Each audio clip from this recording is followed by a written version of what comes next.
रामकृष्ण हरी मंडळी, आज आपण पाहणार आहोत अधिक मास महात्म्य मराठी कथा स्वरूपात तसेच ओवीसह।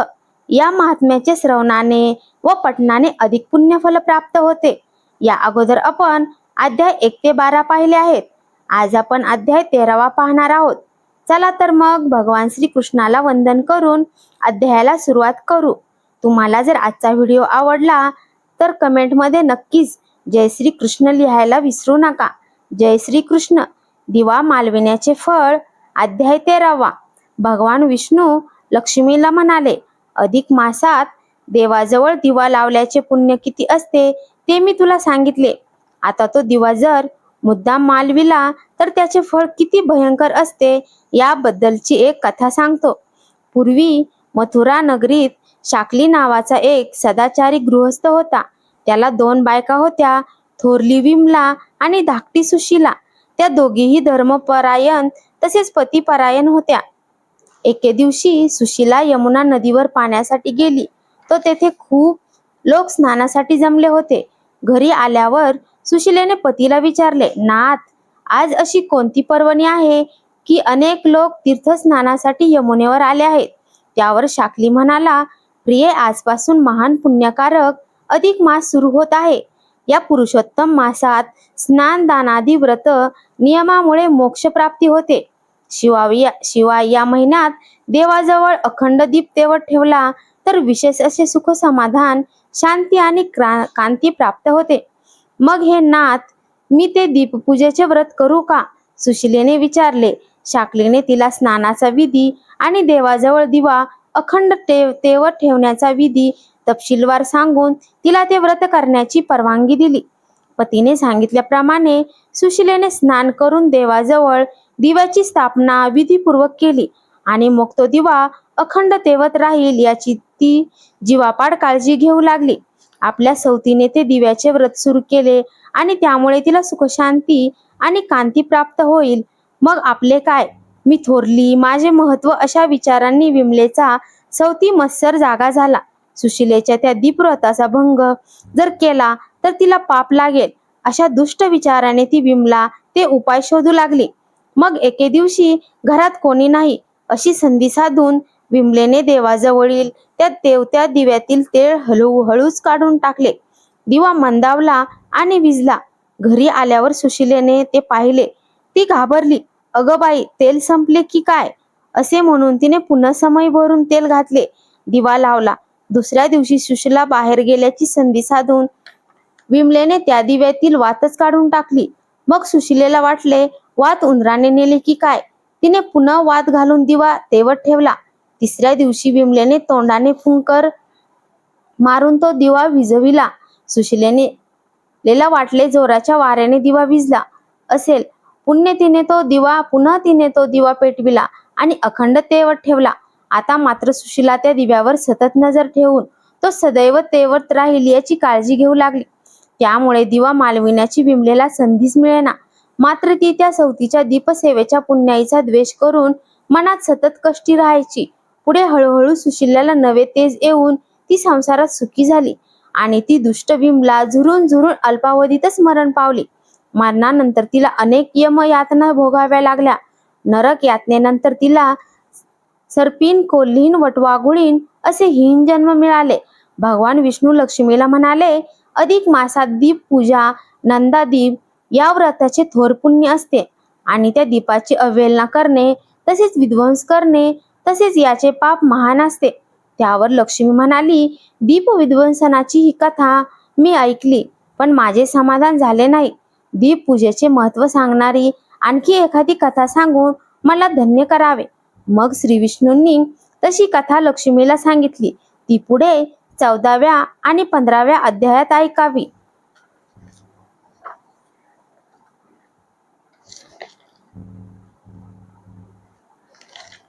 अध्याय 13वा। श्री गणेशाय नमः। श्री सरस्वते नमः। जय श्री सर्वोत्तम वासुदेवा, दामोदरा अनंत केशवा, क्षीरदीप्तजा माता रमाधवा, देवादिदेवा दयानिधे, तव चरण सरोजित प्रेमा, अखंड देई सर्वोत्तम, नाम वदयाची सीमा, शेषा तेही गती नव्हे पै, तेथे मी अल्पमती पामर। वेदेन म्हणेन स्तुती उत्तर एक जीवेचा प्रसर केवी विस्तार साहो शके परी आत्मसार्थक करावे काही म्हणून आरंभिलेसे नवाई कृपाळुत्वे शेवटास न्यावी हेची परिसावी विज्ञापना मी नेने जपत साधना दान धर्म व्रते उद्यापने पाही करावयाते धनही नाही गृही संग्रही तू जाणता निशिदिनी संसाराची हळ सदा चित्ती वाटे तळमळ ते नेन गमेची काळ वेळ म्हणून या खेळ आरंभिला तरी कृपा करून रमारंगे न्यूनते पूर्ण करावे अंगे रसत्पती रसवेगे जीवन घाली दयाळुवा समर्थे मुक्त फळाची लाखोली वाहता हरुष हृदय कमळी दरिद्रे तुळसी दळे समर्पिली तरी कान स्वीकारा स्वामिया श्रीमाने नैवेद्य पक्वान अर्पिता तोषले मन दरिद्र दियांचे किंचित कद्दान्न तयाचे अवेरुण सांडावे तैसे थोर थोरांनी प्रबंध नाना परी गीती आळविले तयाचे लळे पुरविले मज अवेरिता मले नोहे की असो कृपा कराल श्रीहरी तरीच वदेल वैखरी सरस्वती बैसे जिव्वाग्री मन तुरंगी आत्मराम ऐका संत श्रोते सज्जना पाचा पर्वाचा केला प्रश्न तया माझी चार संपूर्ण मागे निवेदन झालेसे व्यतिप्रात वैद्रुती पाही पौर्णिमा अमावस्याही ऐसी पर्वे चार पाही केले सर्वही कथन पै आता पाचवे पर्वते कवन तयाचे ऐकावे निरोपण लक्ष्मी प्रती नारायण सांगता जाहलासे लक्ष्मी वदेजी पुरुषोत्तमा भक्त काम कल्पद्रुमा मागे निवेदिला महिमा पौर्णिमा अमावस्या ते उपरी सर्व राहिलेसे एक तेही परिसावा नावेक व्रता माझी श्रेष्ठता अनेक कैसे निदेख स्वामिया तरी कृपा करुणी समग्र लोकहितार्थ वदावे साचार जे ऐकता जडमूड उद्धार तात्कालिक होय पै विष्णू बोलते झाले उत्तर एक शिराब्दी जे सादर परवा माझी पर्वथोर विशेष सत्कार द्वादशी तया माझी मलमास पातल्या विशेष विशेष आदरे आचरिल्या व्रतास तुटे पाश यमाचा हे ऐकता महिमान पापे भस्म होती जाण यदर्थी नसे अनुमान सावधान परिसावे समग्र तीर्थाची गर्जना तोवरी संपूर्ण यज्ञ क्रिया बरी अवघी ही पर्वे पृथ्वीवरी न पवती सरी द्वादशी ते संपूर्ण पर्वाचे फळ पाही न तुळे द्वादशीचे ठाई काय सांगो तेथीची नवाई मी शेषशाही वदतसे यज्ञ केली याचे फळ अथवा प्रयागी स्नान गंगा जळ तेथीचा वास प्रबळ सेविला सर्व काळ आदरे तरी द्वादशीचे तुलना नाही शास्त्र देती याची ग्वाही प्रत्यजो घेईजे स्वदेही केलिया पाही व्रताते उपोषण एकादशी दिने द्वादशीत कीजे पारणे ब्राह्मण संत पर्णमिष्टाने आनिक दाने नानविध आनिक करावे पिंडदान श्राद्ध तिथी असो नसो जान परी अगत कीजे श्राद्ध साधन घडे पुण्य कोटी गुणे हेतव त्रिरात्रीचे व्रत दशमी पासून द्वादशी युक्त तिन्ही देवता मूर्तिमंत वसताती तेथे निश्चयी दशमी ते दैवत चतुरानन एकादशी गिरिजा रमण द्वादशीचे विष्णू आपण वास्तव्य स्थान त्रिवर्गी दशमी ते दृश्य दोष त्यागावे एकादशी वर्जावे द्वादशी ते बर्वे आधी त्यागावे शास्त्राधारे परान्न गृहान उष्णोदक सर्व स्नेह खवांग देख लवग तांबूल श्रीसंग सुख दुःख एक भुक्त दशमी ते ऐसे एकादशी दिनी एक अधिक तये स्थानी अन्न न स्वीकारावे जनी एकादशी म्हणून बोलिजे आता द्वादशीचे वर्ज कीजे दिवा निद्रा न सेविजे शास्त्राधार बोलिजे एके शिराब्धती नयने ऐसे विधियुक्त एकादशी व्रत कीजे सायासी वरी साधन द्वादशी ब्राह्मणेसी विधियुक्त त्याही वरी केलिया पिंडदान हेतव विशेषाहुनी विशेष जान तेने केले गयावर्जन पित उद्धारणा तुकुळाशी तुळशी पत्रा समान अर्पिला जरी पिंड जान तरी ते मज मेरू समान वदे नारायण स्वमुखे मलमासाची द्वादशी जरी उपोषर घडे ते दिवशी तया ऐसा पुण्यराशी दुजा आन असेना जन्मांतर सहस्रेन तयाने जिंकिलेसे जान, वरी ब्राह्मण संतर्पण पूजा विधान यथोचित, ऐसे व्रत भावे आचरता, यमराव ओढवी माथा, तया दुरिताची वार्ता, बोला नयेची राजसे, तयदिनी ब्राह्मणा लागुनी, जरी वस्त्र करविले परिधान, तरी कल्पपर्यंत स्वर्ग भोग जान, तया लागुनी प्राप्त होय विष्णू माधव प्रित्यर्थ, जरी आचरेल हे व्रत ब्राह्मण भोजन यथार्थ, विष्णू प्रित्यर्थ द्वादशीसी, सुवर्णदान सहस्रदान, रौप्यदान उपानदान, छत्रासहित पादुका दान, पुरुषोत्तमा अर्पण कीजे, धृतदान घृतपाचित पक्वान, त्रयोदश गुणित तांबूळदान, गंधपुष्प सुदान, कीजे अर्पण यथाविधी, इतके दान केलिया पाही, वैकुंठ वास तया ते होई, मलमास द्वादशी ठाई, शेषशाही संतुष्टे, यथा ऋतू काळे फळे, कर्दळी फळे नारिकेळे, खर्जुरी लवंगा पुगी फळे, जायफळ आदी आदरे, कपिला गोदाने नेमस्त, महिदान आश्वासहित, गज अजादी रथगणित, अर्पण कीजे द्विदाते, इतकी दाने सांगितली देख, परिघृत दानाचे महात्म, अधिक मलमास पर्वणी आवश्यक, कीजे देख यथाविधी, कास्य पात्री घालून या धृत, सुवर्ण प्रति मासयुक्त, पूजा करुणी नेमस्त, दिजे दान विप्र लागी, त्याही वरी घृतपची पाचिका पक्वान, तेही कास्य पात्री घालून, वृतासहित पूजा करून, ब्राह्मणा करी अर्पिजे, संख्यातयाची त्रिशी दशक, वरी त्रिथी अधिक देख, ऐसे करून या आवश्यक, दिजे सम्यक विप्रांते, साक्षर विप्र लागी बरवे, पूजा करुणी वस्त्र द्यावे, वरी दक्षिणे सहित दान अर्पावे, तेने पावे स्वर्गवासू,